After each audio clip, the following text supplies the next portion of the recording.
screen sharing. Participants. Admit all. Here we go. Hello, everybody, and sorry we're running a couple of minutes late. Thanks so much for joining ahead of time. We were just sorting out some technical issues. I'm absolutely delighted to be able to put on this session for you guys today because I appreciate that it's a very difficult time.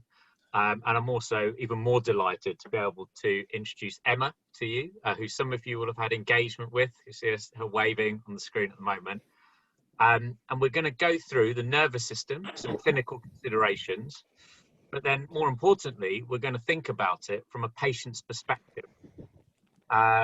So here we go, on to the next one.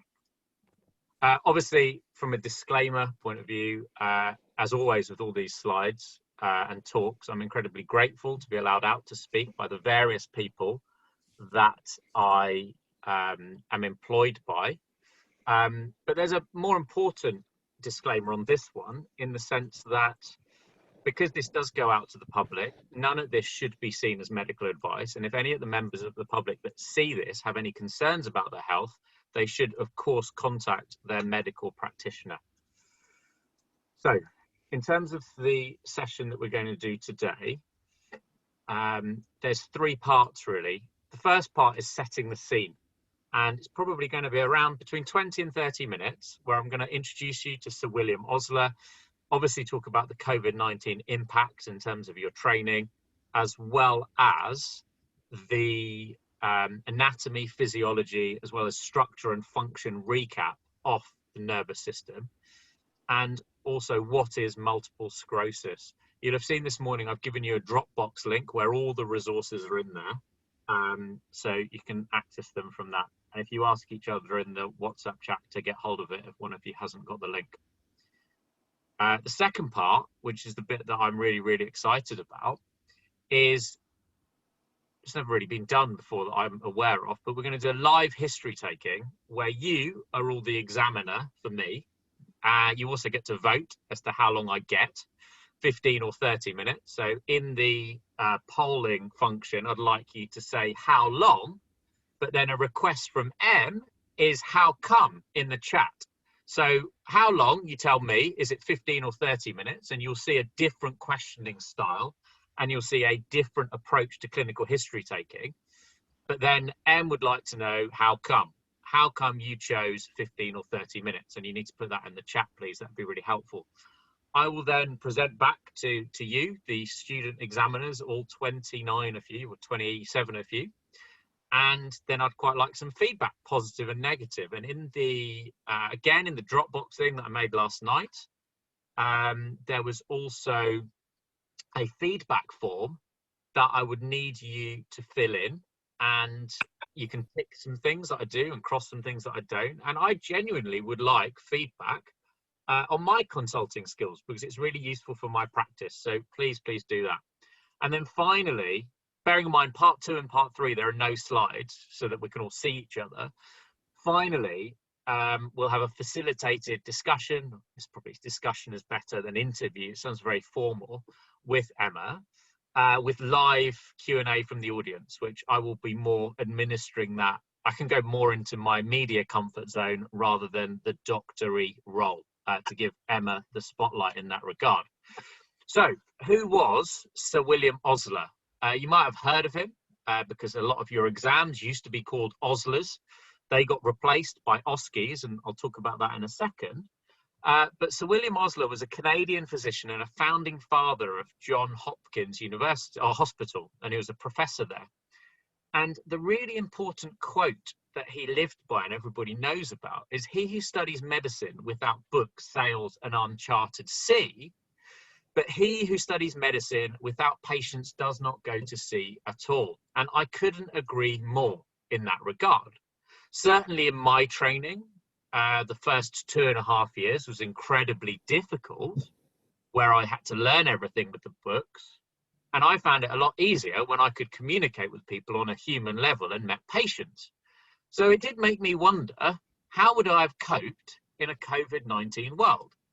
And to be honest, I would have probably struggled and wouldn't have liked it. And I can definitely relate to you all in terms of how you are all feeling. I know how you're feeling because you've said. But the caveat to that is the technology that you have at your disposal is absolutely world class. It might not feel like it locked up in your dormitories or rooms or halls or homes or wherever you are, but we are moving towards not a work from home culture, but a work from anywhere culture. And your degree gives you the skills. The human heart is the same around the world, as is the nervous system. So my interest in spending time with you over the next 6 years, it's not just this year, sorry, you're not going to get rid of me that easily, but over the next 6 years, is how do we equip you with the skills to use this technology and utilize it so that you can provide the best care for your patients. And with that in mind, I've been sent your lectures, which I printed out and I've looked at. So I know what you've been covered so far. And I look at this and I think there's a lot of similarities to when I was going through. And you'd hope so, because it's the same nervous system. The difference, however, is the tech. So I'm going to play this first little clip, and I'm hoping I shared the sound. If I didn't, I'll just have to talk through it. The nervous system includes the brain, spinal cord, and nerves throughout the body. Inside these structures are special nervous system cells that can conduct electrical signals and pass information rapidly throughout the body. Bodily functions, muscle movements, and the transmission of sensory information are coordinated by the brain sending information throughout the body, and peripheral nerves sending information to the brain.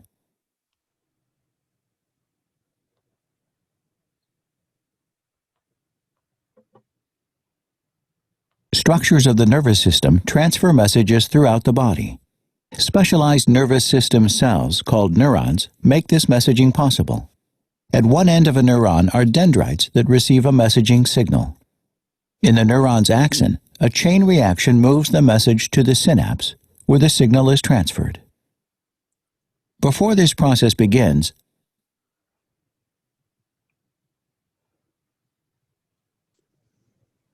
Okay, don't know what happened there. Sorry, I let somebody in and it seems to have crashed. It's just Zoom struggling. So this part of the video just talks about the changes in electrical potential going across the nerve and how that sends messages across the body to depending on those kind of functions that it works at.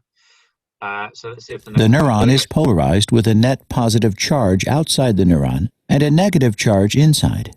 As the signal passes along the axon, the membrane depolarizes and repolarizes again, passing positive charges in and then back out. The depolarizing signal creates a chain reaction that passes in a wave along the axon. When the signal reaches the axon terminal, the change in polarity triggers the release of neurotransmitters from the presynaptic cell.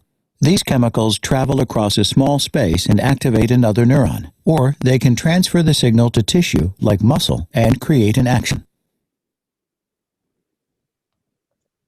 Cool. So that was quite an efficient way, I would suggest, in terms of to give you an overview over the nervous system and how it affects structure and function. And what I would say is, as we've touched on already, my interest, as is M's interest, is how do we utilize technology to build the best doctors of tomorrow? Because you have so much at your disposal, such as this, AR, the potential for AR models. I was playing around with this when I should have been making the lecture 3 days ago. That's why I've had a couple of late nights. There's a recurrent theme there you'll see when I'm doing your lectures.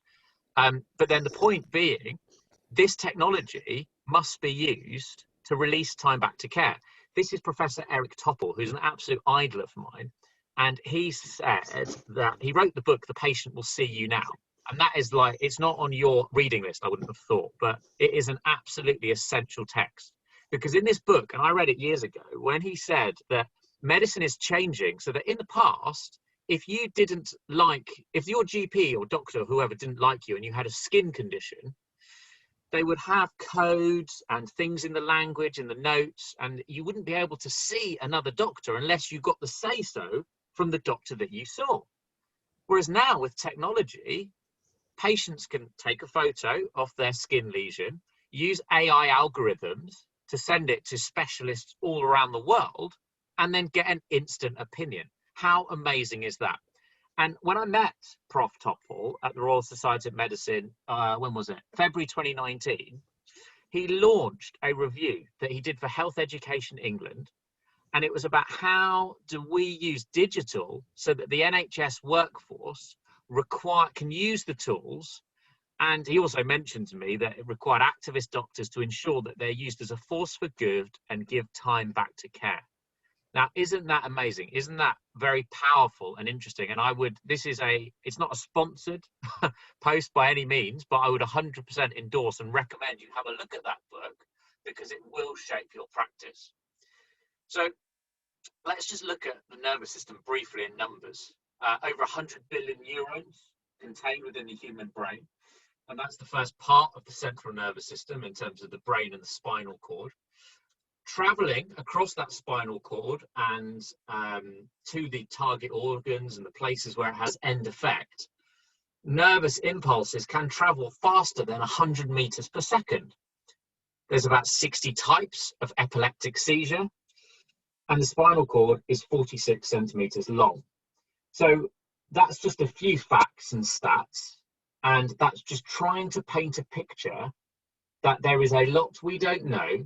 There's a lot we don't understand, and the practice of medicine is really important, that we remain humble and have a degree of humility about that when we are engaging with our patients. And ultimately, in M's case, with MS, I have no idea. I've read about it in a textbook 12 years ago, and I understand that there's relapsing and remitting, and I understand that it can have some pretty bad outcomes for patients. But do I really know from my medical school training how it affects the lives of patients? Obviously not. And we're going to look at that more in the history-taking session when we get to it. So it is incredibly complex. To bring it back, I recognize that you are, I don't know, 14, 15, 16 weeks in, 18 weeks. I'm not sure. It's very early. So try and bring it back to a level that it's as simple as possible, because I can remember, I don't mean that in a patronizing way, but I can remember when I was being taught neurology, it was a disaster, and it was the hardest thing I could ever have done.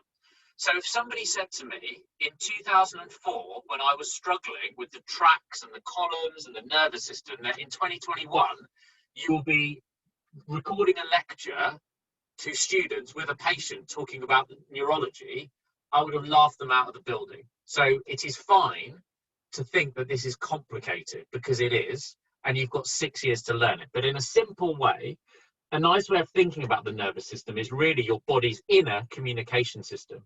As we said, it requires billions of nerves to take in information through the 5 senses of touch, taste, smell, sight, and sound. And then the brain then interprets these sensory cues to understand what is going on both internally and externally. Therefore, we are able to interact with the surrounding environment and control of bodily functions. And I wanted to do a slide about reflex arcs on this, but I didn't, because we can talk about that in other sessions.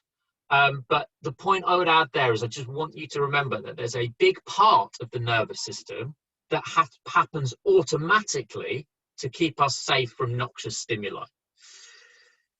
I think you'll all agree it is incredibly complex. And it's even more complex when you come into contact with a patient and you have to try and decipher the clues as to what's going on.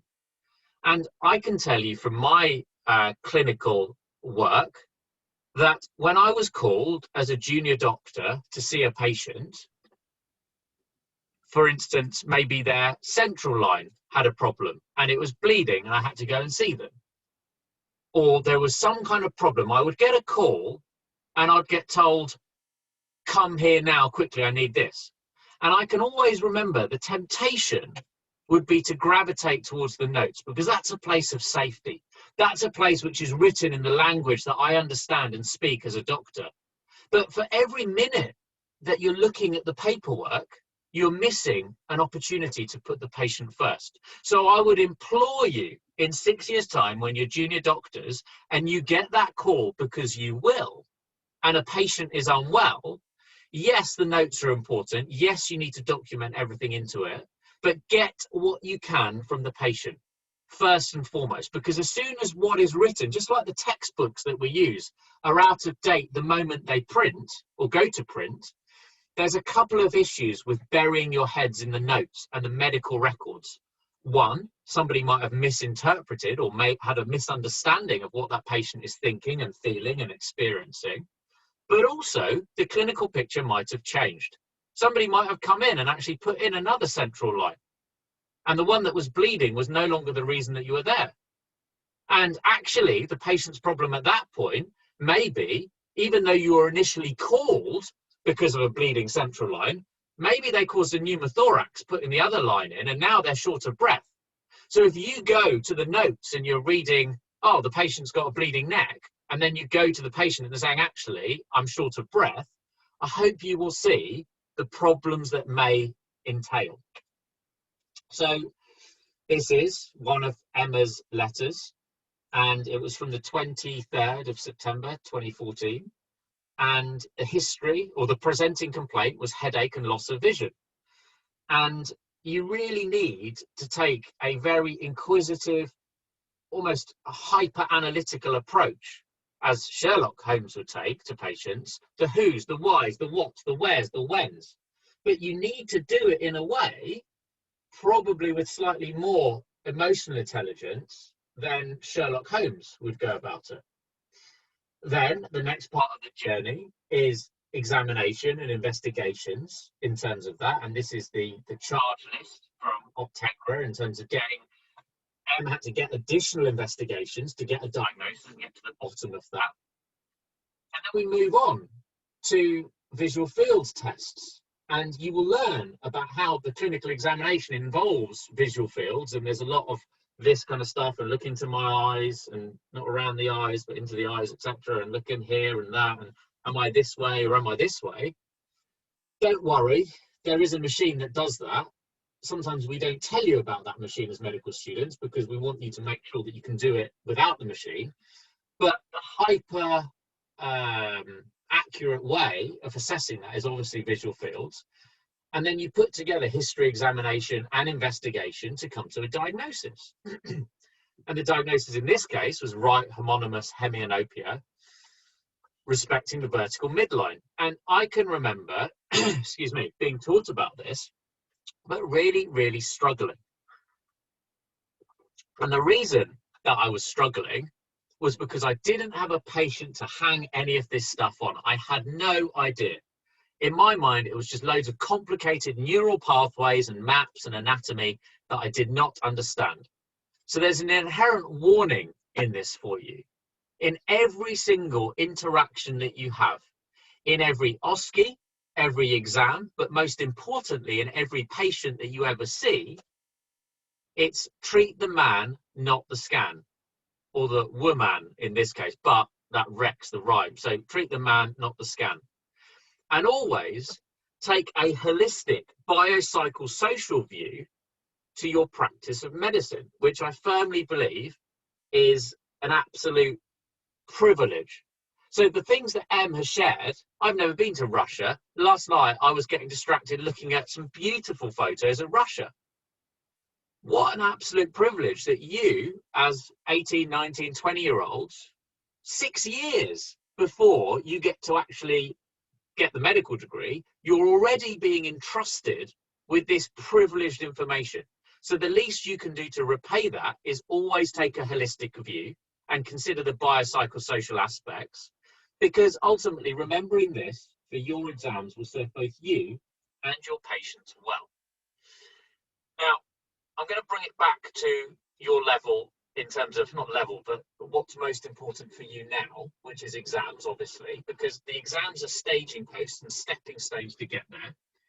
And using checklists are okay for now. And this is the Nottingham OSCE simulator that was written in 2009 by some Nottingham students called Richard Hastings and Paul Lyon. And I don't know whether the Google mail address that dates it in terms of when it was written is still working, but you can contact them. And if you go to this link in the PDF, there's a Dropbox link to download this. And these are going to be really helpful for you learning all exams. These are the neurology ones, but every single exam. And they're okay for now, but they're not ideal forever. Because if you take a checklist approach to medicine, when you get to the OSCEs, you know, well, maybe you don't know what's going to happen, but let me tell you what's going to happen, having seen hundreds of students go through this process. They know that they're sitting there and they're being marked by somebody, and there's a checklist. And they think that if they can roll through 20 questions as if it's a test of memory, they're going to do really well because they're going to tick all the boxes and tick the checklists. Now, I would counter that it never ever works like that, because our friend kicks in adrenaline from the stress lecture and the failure lecture that we talked about. And we know what happens then. Tunnel vision happens, and you're going to focus in on this checklist. And it's going to be potentially, it could be a disaster. And you get that fight, flight, or freeze, and it's hard to manage your performance in the exam. So we've already said that we're going digital, and we're going to look at how these tools can be used to cement and strengthen the doctor-patient relationship, not supplement it, not see it as some kind of cheap substitute, but actually strengthen it and make it open up insights into patients' lives that we could never ever see. So how are we going to do it? So the clinical method, 90% of all diagnoses are in history. And how can this be done in a virtual world? So one thing that I would like you to scrub from your vernacular is this term, taking a history. You are never, ever, ever taking a history from a patient. It's a conversation. And taking a history makes you think that it's a, well, we could see maybe if you vote 15 minutes, maybe I'm going to be really stressed and I'm going to go more towards a fast fire round of questions I don't know. So let's just bear that in mind. And then if you go to this link, you will download the mark sheet that I'd like you to have open as we're doing it, looking at what we're doing, typing, putting comments. You can feel free to share your screens afterwards when we have the feedback session, because there's a more nicely filled out mark sheet in Dropbox. So please download that, get that ready for what we're about to do. There's also a multiple sclerosis fact sheet, because I appreciate you might not know anything about MS at the moment because you haven't been taught it, you haven't looked at it, and it's probably about 5 years ahead of syllabus. But we're going to treat you like the future doctors that you are and make the most of the opportunity. So, as I said, this is a really special talk, essentially because Emma is joining us, and I'll introduce her in a sec, or Em, as she likes to be called. And we've got an agreement that if I call her Emma, she's going to call me Dr. Rees, because I hate that, as she hates Emma in that regard. But the trouble that I had is I learnt her name as Emma first. So I'm going through a process, Em, just bear with me. There's also a bit of a spot quiz. There might be a prize for it. Like I said, there will be prizes for all this stuff. I just need to get around to doing them. What is the neurological sign here that I picked up? Well, I didn't even pick up. Emma told me about it on a phone call, a video call when we were planning this. What is the clinical sign here? So that's the first part over with. I'd like you to go to the poll and vote now, please, whether it's going to be 15 minutes or 30 minutes. And then we are going to do that and also have this facilitated discussion and chat with Em with live Q&A. So I am going to stop sharing now so we can all see each other and hand over to Em so she can say hello to everybody. Hello. Thanks ever so much for all your videos. I really sincerely did appreciate it. This is completely out of my comfort zone. This is the first time I've done a presentation. Oh God. Sincerely, about 3 years, maybe. Oh, just had the thing come up. How long am I going to give him? You can vote as well. And just remember that if you please put how come as well, as Em will mention in the chat. But sorry, go on, over to you. Yeah, so you will find out all about me. I'm a completely open book. You can ask me anything. I'm not squeamish. I'm not embarrassed about anything.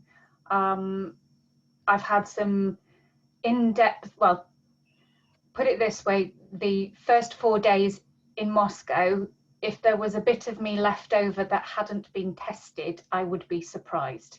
So I'm here for you to ask any questions you want, anything weird and wonderful that you may think of, because you never know what it may bring you, and I'm more than happy to answer, and I'm really looking forward to this. So thank you very much for doing it. If you are going to ask me a question in the question and answer, all I ask is please will you put your camera on, because I need to have that human connection with your face. And you're all lovely and it's all exciting. You've got some fab faces and tech going off.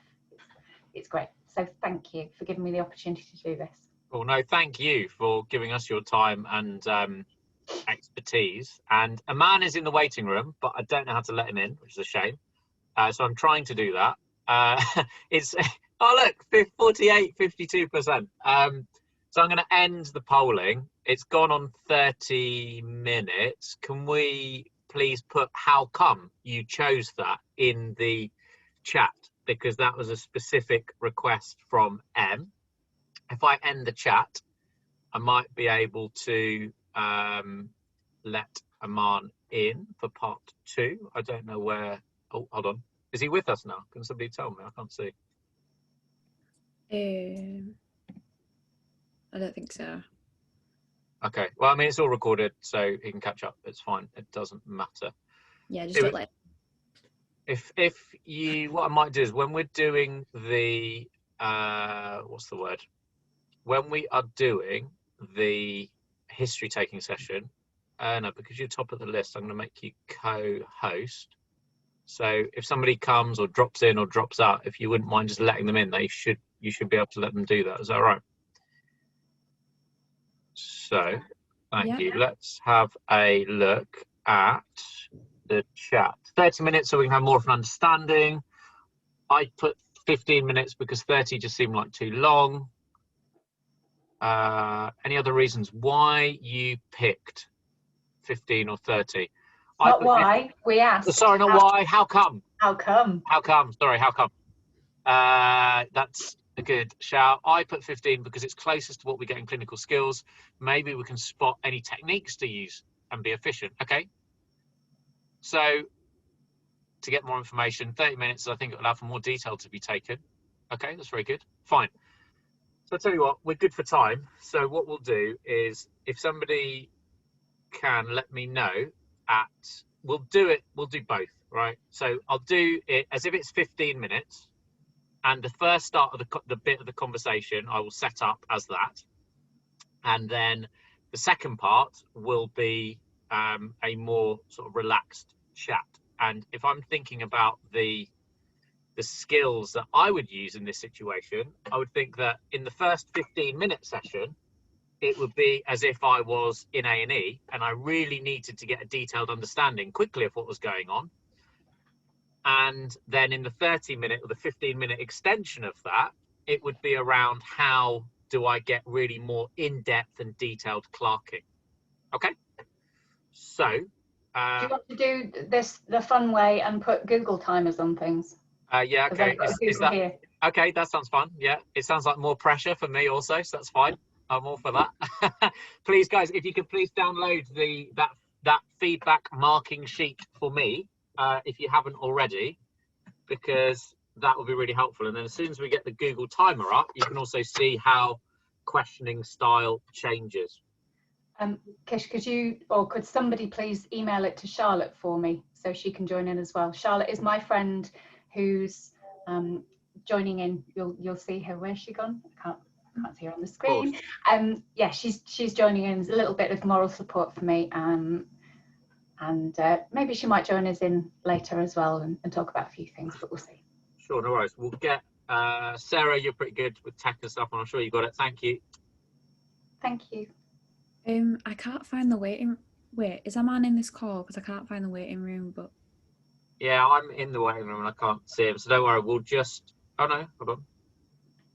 We'll crack on. Don't worry. It's all recorded, and he can watch on catch up. And if he comes in, it's also open on my screen.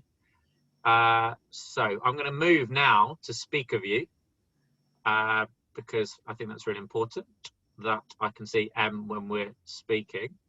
The screen timer is going to cause that problem with the slides as well, so we might just put it on this.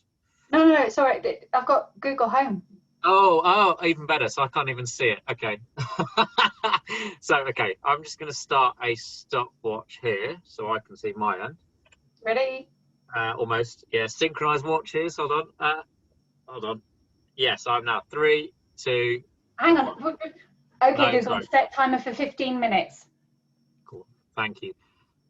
Sure. Thank you so much for joining us today. My name's Kishan and I'm one of the doctors, and we've got a whole group of medical students on the line, and this is basically a session where they can get some of that clinical consultation skills training in a COVID world. Does that sound something that is okay to you? Yep, that's fine with me. Fantastic, thank you. So what we'd really like to know is understand about your journey and your story with MS. So could you tell us all about that, please? Okay. I suppose the first official issue that was recognised is in 2014. I had what I thought was a migraine, because I've had migraine since I was a kid, and it just wouldn't go away. And after 8 days and visual disturbances and keeping going with life, I went to the ophthalmologist and they did visual tests and I was perfectly fine for driving. There was nothing wrong. Sold me a very expensive pair of glasses, but I didn't feel it was still right. There was something not right. And then I started to get a headache that just would not shift. So I went to my GP. My GP asked me if I'd got any access to Bupa or private medical health insurance. Other people are available too.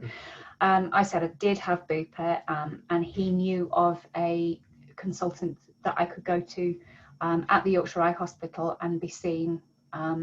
So I left the clinic, booked an appointment for, I think it was 2 days afterwards. So it was the 22nd I went to Dr. Sykes. The Wednesday, the 24th, I went to see Mr. Sahan, I think it was, who did the tests and was exceptionally thorough and had so many pieces of different equipment that I've never seen before. And I put my head in the visual fields machine and came out with the visual printout that I got. So from being diagnosed by the ophthalmologist, who had me stick my head in a similar machine and say I was fit to drive still, to being told, well, actually seeing a piece of paper that had the visual representation of what I was feeling, was crushing, relieving, and absolutely fascinating at the same point. I can imagine. I was just gonna ask, how did it make you feel? So then you said crushing, relieving, and fascinating. Yes. The day before I got the appointment, so this is the Tuesday it would have been, I was still driving my car. Now, bearing in mind, I had a Nissan Navara 1.5 ton pickup truck, which has a 0 NCAP rating for pedestrians. So if I hit someone, I will kill them. Loved my truck. It was amazing.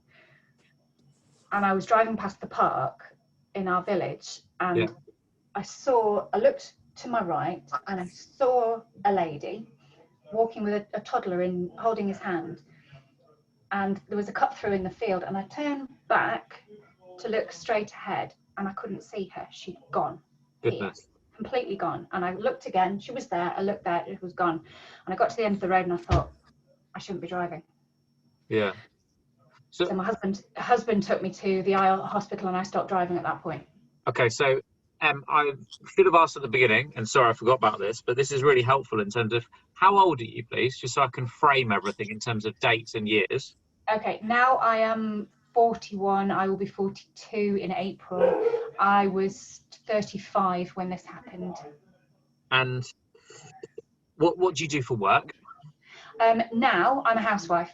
I have been for the past 10 years. We sold our IT support company when I was 7 weeks pregnant after an IVF pregnancy. Okay, fantastic, thank you. And so we've only got another 10 minutes in terms of me getting information from you now. That was really, really helpful and really fascinating to hear what sounded like a moment of crisis. And when you said there was that crushing, relieving and fascinating element, one thing that I'm really keen to get a handle on is how long have you been having sort of neurological type symptoms? All my life. All your life? When I was about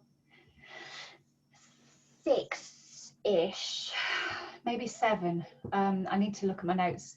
I used to say to my mum, I can't see properly. I've got sparkles and bits happening and I can't see properly, Mum.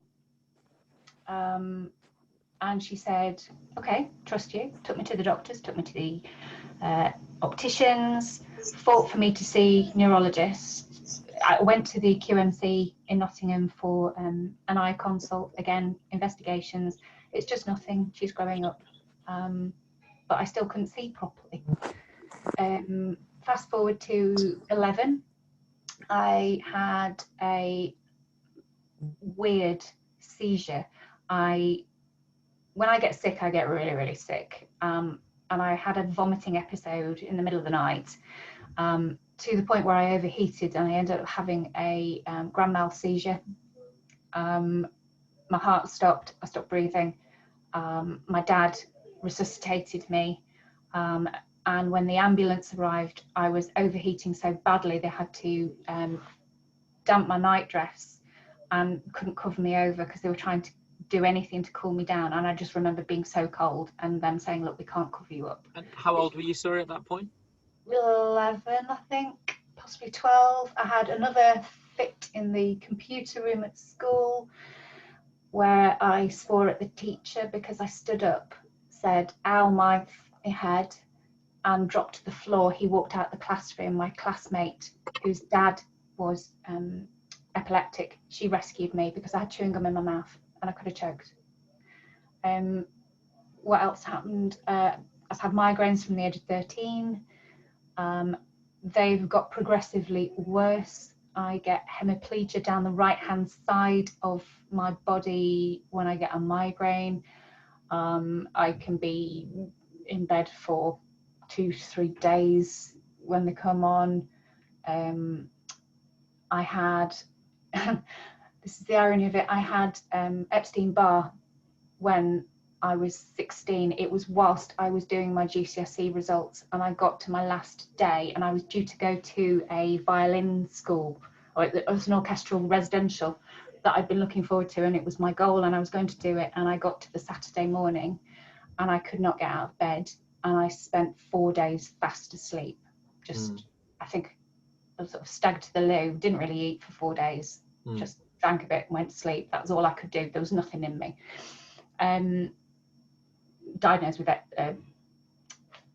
glandular fever, Epstein-Barr.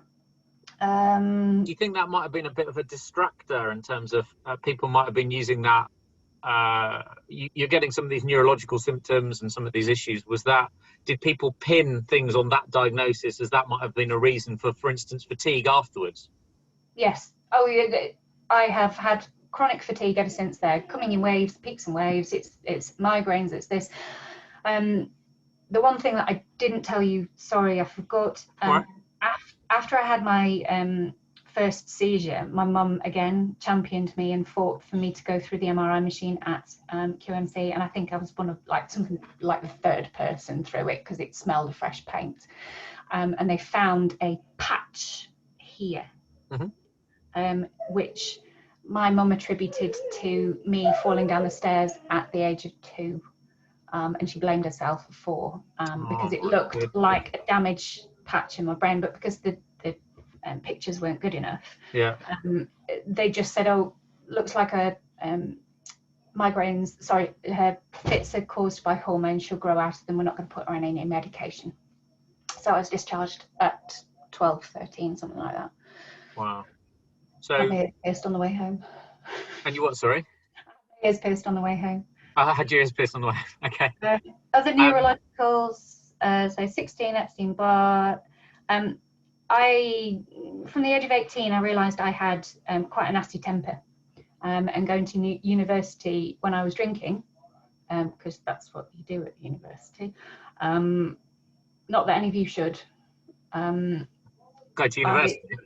No, drink. Oh, okay. I was finding that I was getting exceptionally angry. Yeah. And fly into a rage over nothing, or be crying, or go hysterically laughing, or there was just no off switch. It was weird. Yeah. But again, it was just something I put up with, and it lost me a couple of boyfriends, and life trundled on, and various other things.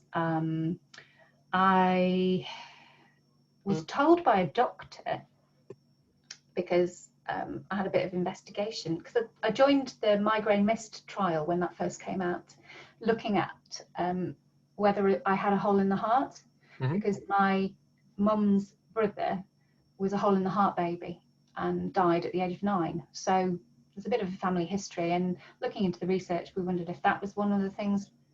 I was checked out for that. I actually had to withdraw from that because I had to have my wisdom teeth taken out under general anaesthetic. Fast forward, I had a really stressful job. I worked in the waste industry. I was working 18 hours a day, getting up at 5 o'clock, driving around the country. I covered from basically Coventry up to Aberdeen and the Highlands and Islands, driving lots of miles, again, dealing with migraines as they went. I went through various different stages of medication, started with Naramig, so Sumatriptan, then the other one, can't remember what it's called, the little half-shaped tablet. Then I eventually found Max Salt wafers because they worked quicker, and if I could get to my trigger point quicker, it would stop the migraine sooner. The fastest thing I ever found that worked was actually 2 ibuprofen and a glass of orange juice. Don't ask me why. But coping mechanisms along the way. Okay, no, thank you. That's really interesting. So I'm just mindful of the 15 minutes that we've got. So what I'd like to try and do, if it's okay, is summarize some of my understanding of what we've covered so far. And then we have got another 15 minutes after that. And then I'd like to kind of get more structure in terms of what you've told me. Because it sounds like to condense however many years, 40 years plus into 15 minutes is a hard task for you and me, to be fair.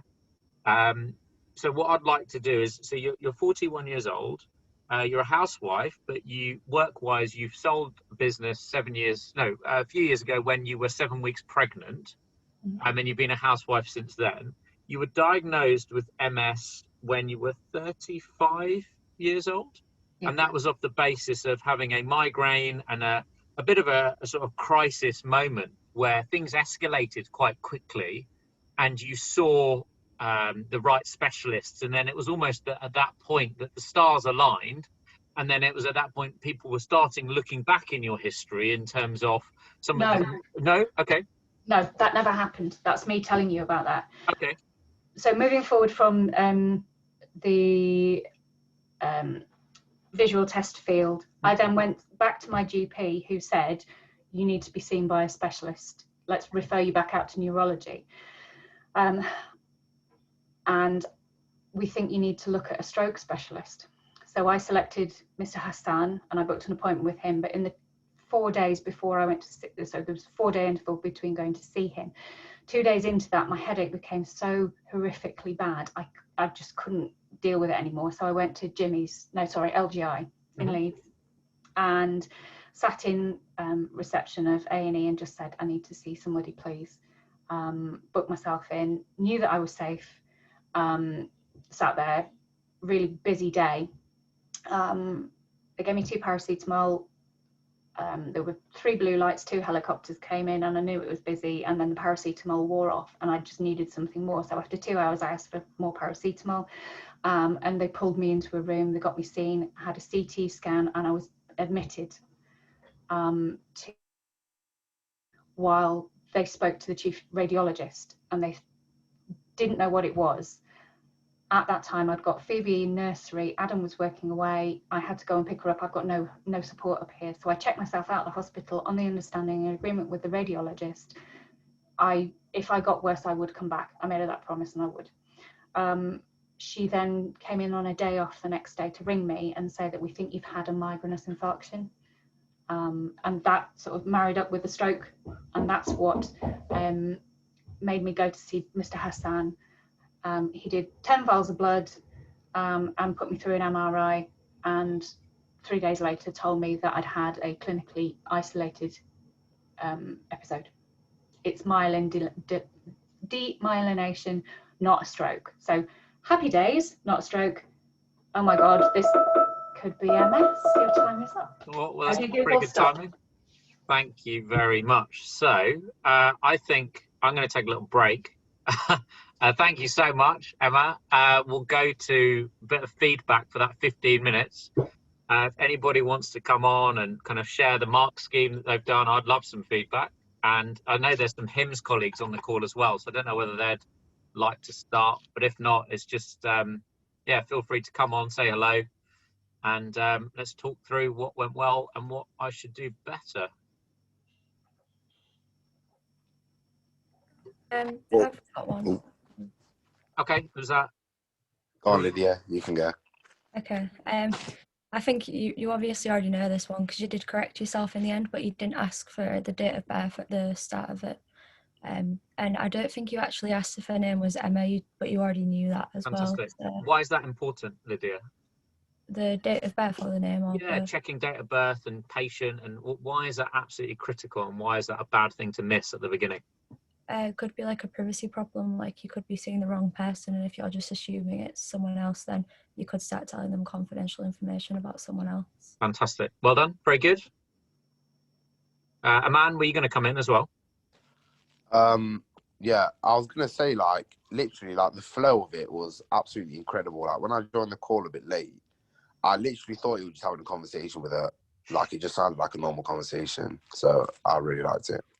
Cool, thank you. To bear that in mind, it's actually quite difficult in terms of, I was sitting there thinking, if I was in an exam taking that approach, I would have missed loads of marks on a checklist. If it was domain-based marking, it might be okay. But there was also a bit of a conflict in my head in terms of, I wanted you guys to see what you're working towards, because that's how I take histories and consult whenever I see patients. And then I will write up my notes in my own time.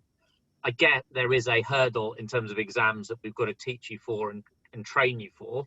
But I guess the important thing in my mind is that it's not, they are a stepping stone to being doctors. The exams will not prepare you to consult in that kind of way. And that comes with years, but it's just nice for you to get an insight into that now. But no, thank you, Aman, that's really good. Anyone else got any feedback? You know, when I think the flow was really good and you asked a lot of open questions. Yeah. The one thing that I pointed out, you asked, what do you do for work? Which kind of implied that she has to work. And then, you know, so maybe if you said, like, if you rephrased it in a way. That's a really good shout, Samaya, and I agree. And normally in my clinic, when I see people, if they answer back in a way, it's like, oh no, I'm just a housewife, then I go into and say, well, hold on a minute, that is a full-time job in itself. How many kids do you have? So I use that to then segue into getting the social history that I need. So it's a good flag, and I'm glad that you made it. I think because I know Em and we've spoken in preparation of this session, I can pick up on the non-verbal cues to know that that question didn't land in a bad way. But you're completely right. If it did, then that's just me sharing what my fail-safe is in terms of to maintain that rapport and make sure people don't feel like they're left or I don't work. Does that kind of make sense? Cool, thank you. Anyone else? Can I just say, sorry, before you do it, I do put my hand up, by the way. I do have a job. I have 4 on the side, but they're not kind of important as my daughter. My daughter comes first, so housewives, my top one. Thank you. I was just going to say that I think you did very well in terms of summarising, ensuring that, you know, with the information that you have gathered is actually correct, and that you haven't misinterpreted anything, which seemed to be the case here. But you did say, okay, well, sort of what actually is it that I missed and such. Cool, thank you. I did misinterpret one thing, and I think the other thing is also creating an environment where the patient can actually say, whoa, no, hold on a minute, you got that wrong. And the number of times that has saved me is innumerable. So thank you, Simon. That's a good shout. Lisa, you look like you were trying to unmute yourself earlier. Yeah, I was going to say it was good because obviously it's been quite a long journey. So it was good, like, that you stopped and double checked ages and like specific things, rather than like getting it wrong. Cool, thank you. I'm also mindful of the fact that you guys will have to fill out clerking pro formas, and that's basically a list of questions that a computer could do, or a patient could do themselves, just typing the answers in. The practice of medicine has to be more than that, and it has to have that human connection. Yes, it's difficult in a virtual world, but not impossible. Because I might go to Em in terms of a bit of feedback in terms of what your thoughts were on that, and also the comment that you said yesterday, quite rightly, because I'd forgotten, but we've never actually met in the physical world. This is the 6th time that we have spoken. We've never met. 6 times. Twice on Whatmed Media, and 3 times, well, twice discussing how to make this work. Once last night doing the reviews with the students that joined in, which was amazing, and made me feel an awful lot more calm to do this today. And today, that's it. So that is the rapport level that you can get without ever seeing somebody in the flesh. A quick question there, though, in that regard, though, is to what degree do you need that? You mentioned it a bit about eye contact in terms of, can you talk about why that's important to you? Okay. I think probably the best way to explain it is to give you an example of what happened to me in a medical situation. So as you know, as I've mentioned, I had an IVF pregnancy. So my pregnancy actually was really good, but I was very conscious of the fact that at any given time it could be curtains for it. So when I came to having Phoebe, I was a little bit more tentative than perhaps I would have been had I just sailed through getting pregnant. And I had 38 hours worth of labour, and it got to hour 36.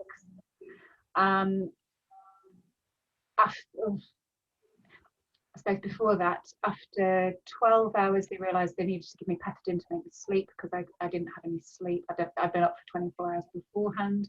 I then had an examination at about 25, 26 hours that they realised that my cervix hadn't dilated on one side. It was fully dilated on the left, but not on the right. So they had to give me an epidural to then give me synthetic oxytocin. But the epidural didn't work, so they had to roll it. I was getting contractions down my right leg, but not down my left. So they had to redo something with the epidural, roll me on my side to get the epidural to work down my right leg. having one-sided contractions is the weirdest feeling in the world, but quite traumatic. We then had the issue that Phoebe got stuck. I'd got what felt like half of Harrogate Hospital in the delivery suite with me. And then this consultant had just come in the room. I was number 6 on her list. She'd done 5 cesarean sections by this point, and she was talking to everybody in the room. She was about yay big. She was tiny. She used to have to stand on a step to do anything. Amazing, brilliant doctor, but she was so flustered. She'd just got so much going on, and she was talking to everyone in the room. Now, bearing in mind, they've given me an epidural, and I've done 36 hours of labour by this point. I'm sky high, I've not slept. And I just went, for God's sake, will you talk to me and not everybody else in the room? I'm the one having the baby. She hadn't looked at me once. And she stood at the end of my bed, and I can visualize it now. She looked and she went, all right, okay. So, and instantly, because I was looking at her, we just had this, I'm a human, you're a human, how do we do this together? And I just thought, right, okay, what do we do? How do we do this? You tell me, you're the expert, I'm following you, and I know that you can do this. That's probably the most extreme example I can give of why it is so important to have eye contact, and this is why I value it so much. I am a highly anxious person, and it helps me to feel calm, to know that the person I am dealing with is, you know, in it with me. Not necessarily, you know, it doesn't matter if everything, the world, life goes on around you. You can't act in isolation, you can't have pin drop quietness. But you just need to know that on some level, this is one soul talking to another, and I've got you. And I know what I'm doing. We'll find the way between us and we'll get forwards. That's a really interesting take. And when you mention in terms of going through a pregnancy where half of your cervix dilates, half of it doesn't, you've got half of your body having contractions, the other half isn't, I'd be really interested to understand to what degree, because I've never heard of that in a medical textbook, ever, but to what degree did you feel that the people in that environment that were giving you care were actually recognizing that, taking it on board and actioning it? They were doing everything they possibly could at that point to put Phoebe first. Yeah. They asked me, would I accept a cesarean? I said I would prefer forceps and to give it a go first because of the after risk. Bearing in mind, I went into birth with no birth plan because I had the belief that whatever they tell me to do, I will do, because they know what to do. And if my body takes over, happy days. If it doesn't, they're going to get me there. But I wanted to try and avoid the 6 weeks afterwards where you would be immobilized, you know, having a pillow over your tummy and coughing, because it was not what I wanted to do. And I wanted to give it my best shot. And, you know, forceps, and they respected it, they actioned it. It was literally, and this is why I say I am not squeamish. There were 3 people. There was the little lady, two people like a conga holding on to her while she's got the forceps like this, doing that. It was like a tug of war, but they got her out, and that's all that matters. Yes. And afterwards, when she was stitching up the 3rd degree tear that I had, we were having a conversation. Yeah. It was just, you know, I said, how many stitches are you doing? She said, oh, just a few. You could see her, keep going. But I didn't care because that rapport was there. So one thing that you mentioned as well in our chat, our pre-chat planning this, was the communication in Moscow, which put you at ease. Could you share about that experience? Because that's really powerful.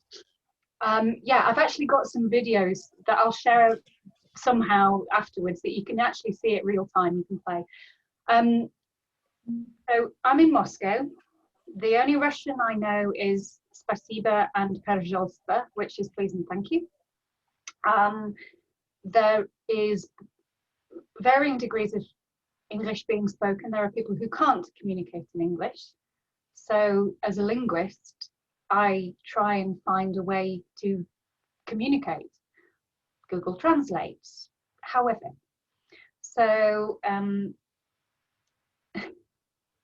the first day I was there, I had to do a fasting blood test. They woke me up at 6 o'clock, and I had no way of saying to them, if you sit me up, I will pass out because my blood pressure drops. I need to lie down for you to do this. So I sat on a chair, and they put the needle in my arm, and of course I just went, ugh. And there was a woman that caught me, and she held me, and she went, shh, shh, shh.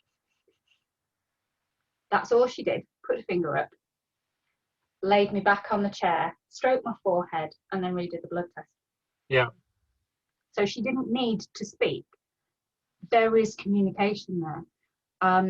Fast forward the 30 days that I was there, and all the traumatic, because there were some elements that were traumatic, of Moscow.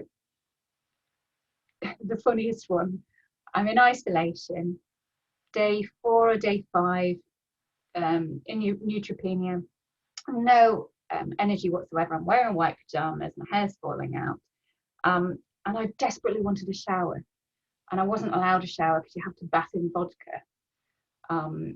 Not because it's nice, it's because it's the easiest way to do it. And I desperately wanted a shower, and I remember calling the nurses about 3 o'clock in the morning. I said, please, please, please, can I just have a shower? And so this is over Google Translate, and he took my phone, typed it in, gave it me back, and it spoke up. It said, dude, just chill. You've been through a lot. Just relax. Yeah. And I kind of went, okay. And how did the environment help you as well, in terms of, I remember that photo that you shared in terms of positive attitude is up to you, we'll do the work with high science, and you know that's 70% of the work.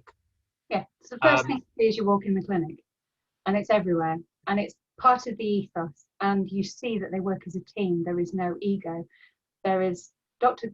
Fedorenko is a hematologist, but he works with a neurologist, and he works with a psychologist. And this is seamless, just passing of information and using the best brain at that point for that task, from the cleaner through to Dr. F himself. Mm.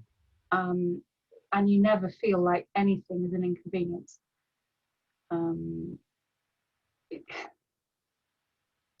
The communication was brilliant. It actually made me dig out my stuff. So I've got this downloaded for you, but I don't know if you'll be able to see it. I'm conscious of time. Don't worry.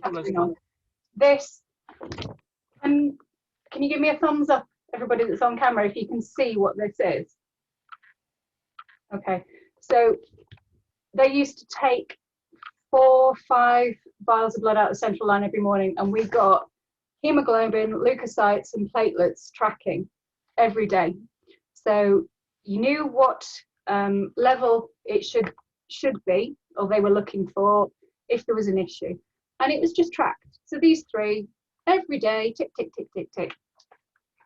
And I remember saying to Dr. Fedorenko, you know, how come you're taking all that blood and all you're giving me is 3 bits of information? He said, I give you 3 results, I get 53. You don't need to know about the 53 I look at. I'm looking at them for my reasons. You just focus on that. You do your bit, I do my bit. We work together. And how do you think the fact that it ran like clockwork, the fact that you had that environment, the fact that you felt safe in that environment? I've never felt safer.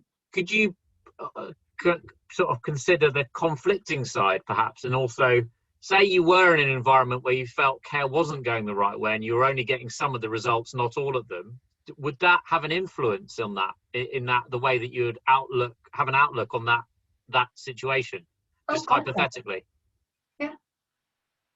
If I was treated by Dr. Fedorenko the way that I've been treated by some neurologists in the UK, not the neurologist that I'm under in Leeds, I have to say that, but other neurologists, if I was treated that way in Moscow, I would have, depending on whereabouts I was in the protocol, I would have given up and gone home. Wow. I would not have been able to have got through it. I had you'll see on the website there's a specific, you know, day this, day that, day the other. Dr. Alexi comes in every morning and says, hi, yes, today is day da, da, da, da, we are doing this. See you later. Bye. Yeah. And he does that to everybody. That you don't get. Oh, I have not experienced that personally. Wow. And I'll share a little bit. I can't remember how much of this I've told you and the students, but the bad thing about me now is a bit of short-term memory loss. So I'm glad that the practice of medicine is kind of deeply ingrained in my brain, and the bleed that I've had has meant I haven't forgotten it, because that would have been disastrous for me, and I would have hated that. But I can certainly relate to experiences in terms of neurology, because on the 14th of September, when I came off my bike, had a seizure, they're a bit worried about me in terms of my airway, HEMS came out, and I realized that I'm woken up with all my clothes cut off and I'm just sitting there in my boxer shorts, which is not a pretty sight. That was gold standard care, the golden hour. But then as I went into the hospital, the neurosurgeons who were remote said, yeah, it's not for neurosurgery, it's fine. And they put a plan in place without talking to me, and it was just said, neuro-obs, fine, I agree, and also put me on an anti-epileptic seizure medication. Now, they said that I was a doctor. Oh, sorry, they knew I was a doctor because they recognized me when I was on a gurney when I went in there. But so I said, I expressed an interest, and I said, look, I'd like to see the patient information leaflet. I'd like to see the information about this drug that I'm about to put on my body, because I need to know what the pros and the cons are. And it was met with a very dismissive thing. It was, oh, don't worry about that. That's just what bad pharma says to, you know, scare you off. Don't worry about it. And I think if that kind of level of communication is happening doctor to doctor, goodness no, and without a neurologist involved, I had great care from a neurosurgery perspective. I had great life-saving care from an A&E, emergency medicine, HEMS perspective, and a general surgery perspective, and the nursing team who were babysitting me and looking after me. But the missing piece on that was the neurologist, the missing piece of the puzzle. So then when I arranged to see a neurologist that I work with, and I'm very lucky that I know him and I saw him, 3 days later, after 72 hours of neuro-obs and being kind of told, are you sure you don't want it? You really should have it. Why are you going against it? He goes, yeah, why would you want to take that? You know, we don't want to collect people's driving licenses if we don't need to. Why on earth would you want to have that? You had a traumatic seizure on the result of impact, and that is now, that's it. So I can certainly relate in terms of neurology, and it is a hard subject to everybody on the call. So I would just wonder, does anyone thought, in terms of that slide that I put up in terms of M's neurological sign, does anyone hazard a guess in terms of what that neurology sign is? Because they are subtle, and you need to build trust, you need to build rapport, you need to take a history, but then you also need to have like the eyes of an eagle in terms of seeing what these signs are. So if anyone wants to come up and give it a go, that'd be great. If not, I'll let Em talk through it. And if you don't know, it's fine. It's also important to say, actually, no, I don't know. I'll stare at the camera a bit closer. Is this a clue? Is you staring in the camera a clue? Yeah, I'm being kind. And we're talking about signs. I thought it might be something to do with like your pupils, because I know that people always talk about that as a symptom, but I couldn't see a difference. You said that was that obvious in the picture. Good, or Lucy, that's good, well done. Is it to do with like when you're looking up, like one of your eyes goes in the direction you're trying to get it to and the other one goes like to the side? So if you talk as you're doing that, then it will come up. Sorry, I don't know whether it does it, but then it will show you. This is my party trick. This has been something that I've done for years because it's really funny and all my friends thought it was funny. So if I look to my left and then look top corner, if I track over the top to the top right corner and then bottom right, you won't see it in a standard H, because mine is that. It's the arc over the top. So when I follow a finger, can you see the difference in my eyes? Is my camera clear enough, or do I need to do it really Camera's close? perfect. Camera's perfect. Camera, yeah. Okay. I Now would this never is, pick that up. no, you wouldn't, because this is something that was discovered in 2018 in February. And to be honest, I've only just seen it because a fellow HSCT patient has just seen a neurologist in America, because she's based in America, who has told her for the first time in 15 years about this. She's been diagnosed for 15 years. She's had AHSCT, and we both went, that's the test that we had in Moscow.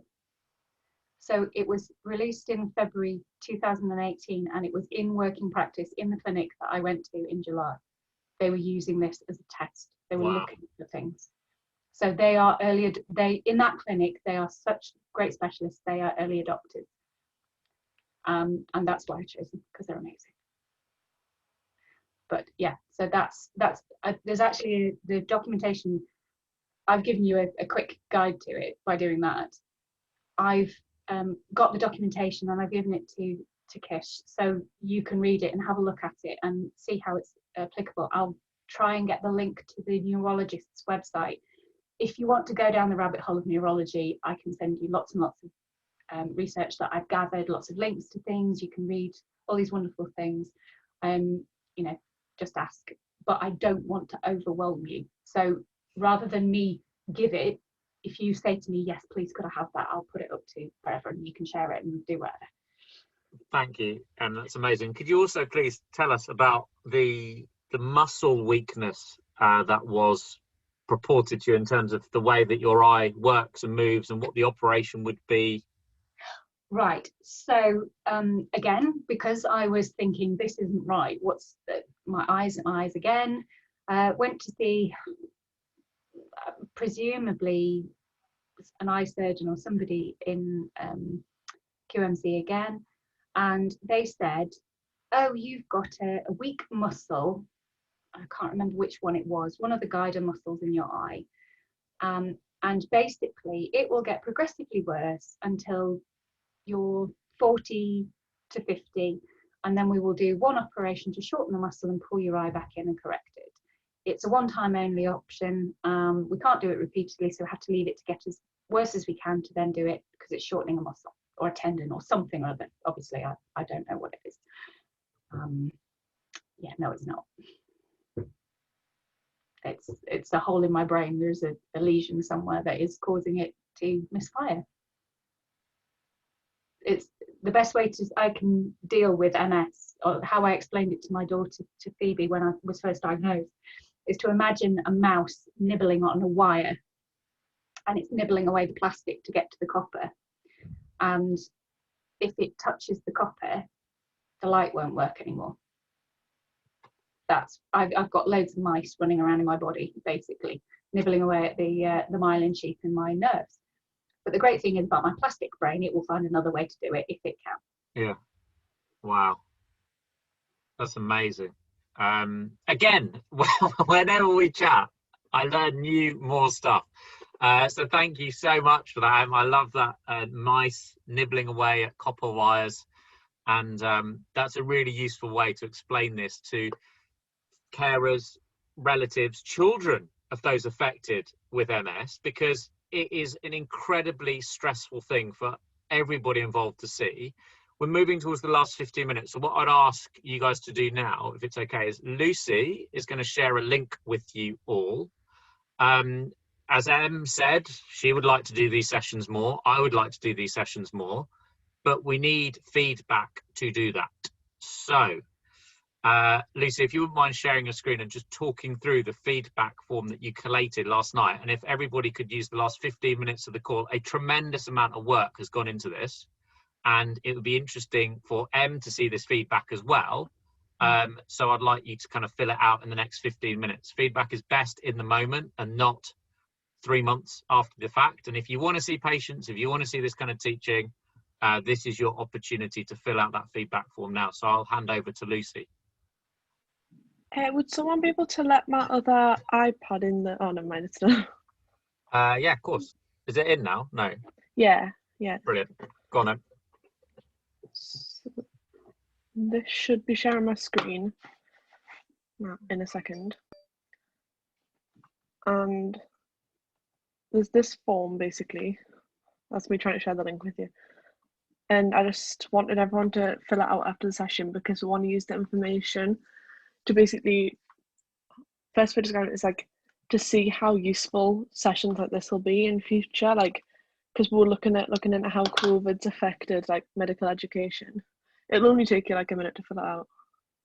That question's disappeared for some reason, but I'll sort it out. And it's 100% anonymous, Yeah. and it will really help. So I tell you what, now that people have seen what it looks like, here we go. Lisa's doing it already. The beauty and wonder of modern technology. That's all going to go in the chat. I'd like you please to fill it in. And then once you've filled it in, if you've got any questions, or this is like the end of the lecture post chat, I'm going to stop the recording now. And this is the equivalent of at the end when people hang around at the lectern for any questions at the end. So thank you so much for your attention. If you could please fill out the feedback form, and then we'll let you get on with your day.